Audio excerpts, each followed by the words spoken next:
Bienvenue à tous dans cette nouvelle vidéo. Aujourd'hui, j'aimerais que nous retournions ensemble 80 ans en arrière pour tenter de comprendre comment la belle ville de Lyon, la capitale de la résistance durant la Seconde Guerre mondiale, s'est libérée du joug nazi au début du mois de septembre 1944.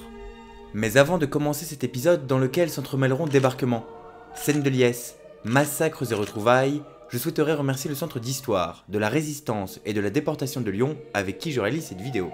Tout au long de l'année, le CHRD présente une formidable exposition retraçant l'histoire de la Seconde Guerre mondiale, en particulier celle de Lyon. Merci à eux pour leur confiance, je te donne plus d'informations à la fin. Bon visionnage. Aux premières lueurs du 6 juin 1944, les troupes alliées débarquent avec fracas sur les plages de Normandie.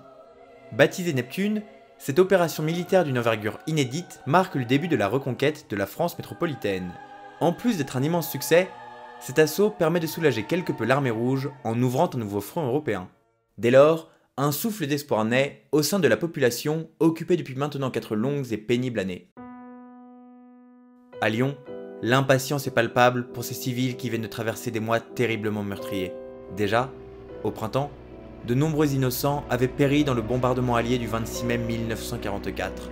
Ce jour-là, aux alentours de 10h40, des tonnes d'explosifs largués par les Alliés vinrent s'abattre sur les installations ferroviaires de la gare de Vèze et de celle de la Mouche afin d'empêcher les Allemands d'acheminer des troupes vers le nord du pays en vue du débarquement.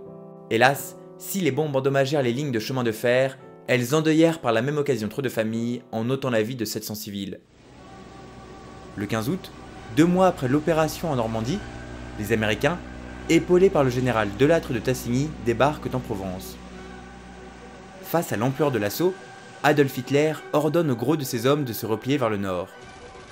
Au bord de la Méditerranée, seule une poignée de divisions de la Wehrmacht reste dans le but de défendre Toulon et Marseille, mais malgré cet ultime effort de guerre, les deux villes sont reconquises par l'armée française de la Libération, aidée par les forces françaises de l'intérieur quelques jours plus tard. Dans le même temps, la remontée victorieuse de la vallée du Rhône par les Alliés galvanise les Français autant qu'elle terrorise l'occupant.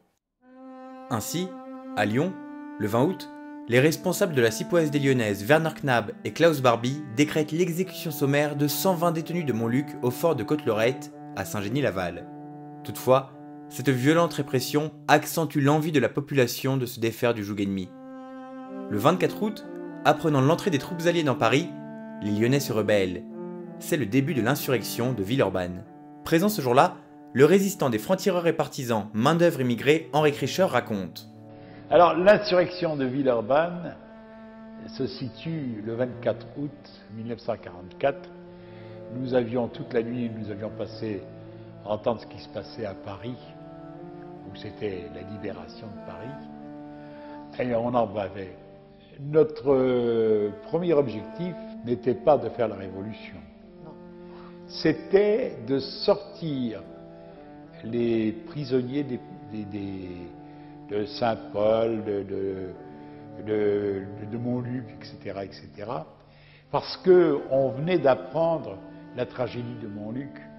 On venait d'apprendre, n'est-ce pas, que 120 patriotes avaient été massacrés dans ce fort du Saint-Genis-Laval, et on avait peur qu'il en soit de même pour les autres.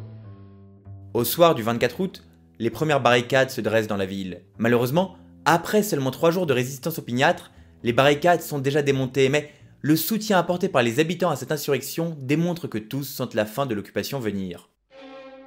Et pour cause, alors que Paris et Marseille ont déjà été libérés, les Alliés prévoient d'attaquer Lyon à l'aube de septembre.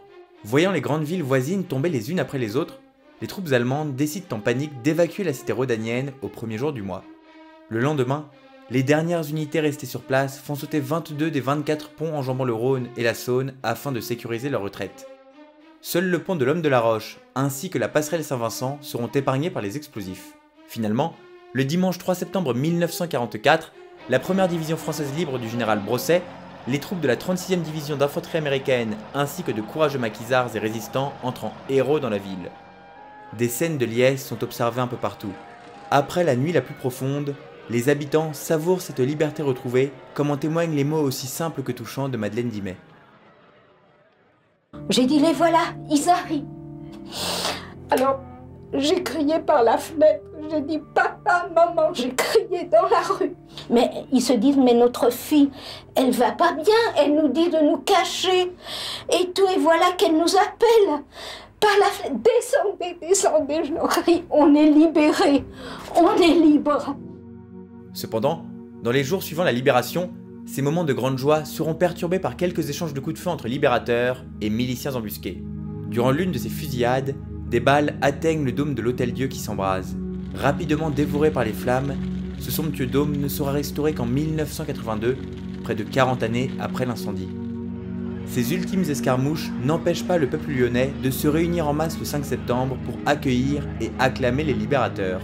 Sous un tonnerre d'applaudissements, le général Delattre de Tassigny, le commissaire de la République Yves Farge et tant d'autres hauts responsables paradent place Bellecour.